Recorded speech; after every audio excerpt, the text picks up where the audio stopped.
ቢስሚላህ ራህማን ራሒም። በዚህ ክፍል ትኩረት የምናደርግባቸው አራት ፊደላቶች እነዚህ ናቸው። ጧ በስተቀኝ በኩል የሚገኘው፣ ከሱ በመቀጠል የሚገኘው ዟ፣ ዓይን እና በስተግራ በኩል ያለው ደግሞ ገይን ነው። ኢንሻአላህ እነዚህ ፊደላቶችን መለየት ይችላችኋል። ድምጻቸውና ቅርጻቸው ምን እንደሚመስል ያለፈው ክፍል ላይ ተመልክተናል።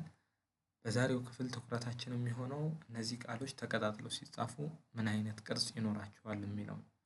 ጧ ልክ እንደምትመለከቱት መጀመሪያም መሀልም ላይ ይሁን መጨረሻ ላይ በሚመጣ ሰዓት ምንም አይነት የቅርጽ ለውጥ አያሳይም።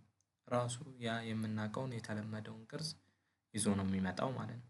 በስተቀኝ በኩል መመልከት ትችላላችሁ። ጧ መጀመሪያ ላይ ሲመጣ መሀል ላይ ያለው ቃል ጧ መጀመሪያ ሲመጣ በቀይ የተጻፈውን ማየት እና ማስተዋል ትችላላችሁ።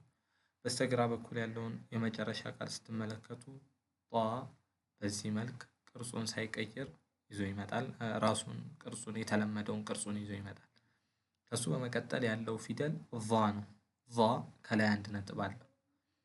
ለውጡ ከጧ ቫ ላይ ከላይ አንድ ነጥብ መኖሩ ብቻ ነው እንጂ ቫም በተመሳሳይ ምንም አይነት የቅርጽ ለውጥ አያደርግም ከሌሎች ፊደላቶች ጋር ተቀጣጥሎ በሚጻፍበት ጊዜ። ምሳሌዎቹን መመልከት ትችላላችሁ። በስተቀኝ በኩል ያለው ቫ መጀመሪያ ላይ ሲመጣ ምን እንደሚመስል ያሳያል። መሀል ላይ ያለው ቫ መሀል ላይ ሲመጣ ምን እንደሚመስል ያሳያል። በስተግራ በኩል ያለው ደግሞ ቫ ከመጨረሻ ሲመጣ ምን እንደሚመስል የሚያመላክት ነው። ዓይን ከፊደላቶች መጀመሪያ በሚመጣበት ጊዜ አሁን ክብ የማደርግባት ግማሽ ክብ የምትመስል ከታች ያለችውን ቅርጽ ትቆረጣለች። ምክንያቱም ለመቀጠል አመቺ ይሆን ዘንዳ ማለት ነው። በቀኝ ያለውን ቃል ምሳሌ ስትመለከቱ በቀይ የተጻፈችው ዓይን ናት። ዓይንን ካስተዋላችሁ ከላይ ያለችው ቅርጿን ብቻ እንጠቀምባታለን ማለት ነው። ስለዚህ ከሌሎች ጋር ለመቀጠል አመቺ ይሆናል።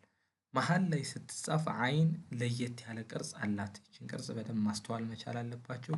ዓይን ሙሉ የተቀባች ከመሀልም ምንም ክፍተት የሌላት ሙሉ በሙሉ ይቺ ፓርት መቀባቷ ወይም ደግሞ ማለት ምንም አይነት ክፍተት የሌለው መሆኑን ማስተዋል መቻል አለባችሁ። ዓይን ስትጻፍ ከመሃል ይህን አይነት ቅርጽ ይኖራታል።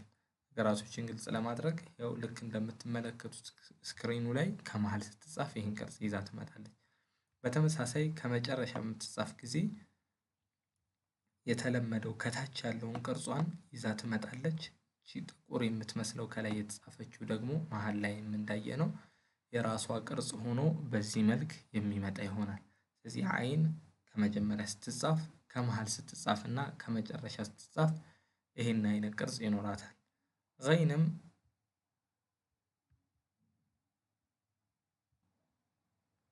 በተመሳሳይ ከዓይን ጋር ተቀራራቢ ቅርጽ ይኖራታል።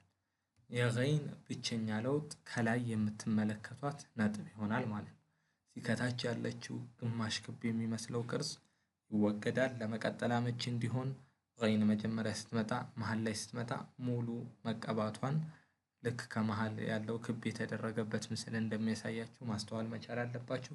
ከመጨረሻም ስትመጣ ይህንኑ ቅርጽ በቀይ የተጻፈውና ክብ የተደረገበትን ያን የሚመስል ቅርጽ ይዛ ትመጣለች። ስለዚህ እነዚህን ቅርጾች በደንብ አስተውላችሁ ትኩረት ሰጥታችሁ መመልከት መቻል አለባችሁ።